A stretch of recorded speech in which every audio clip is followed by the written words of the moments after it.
Hello there, my name is Alex, and welcome to the SmartSale's point of sale video tutorial series.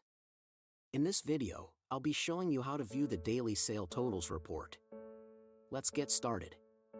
First, log into the SmartSale inventory and reporting application. Next, click on Reports and Queries. Under Panel A, select Daily Sale Totals. Here, you can generate reports for today's sales or for any previous date. This is the report for the current date so far. Now, let's filter by a previous date.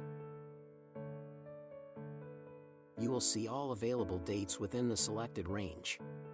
For each date, you'll see the total sales amount and the number of transactions. You can also expand any date to view a detailed breakdown of each transaction for that day.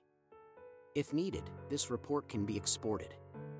Let's export it to Excel so you can see the format.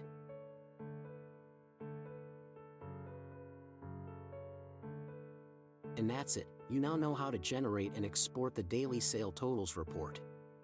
If you have any questions, please don't hesitate to email or call us. Thank you for watching.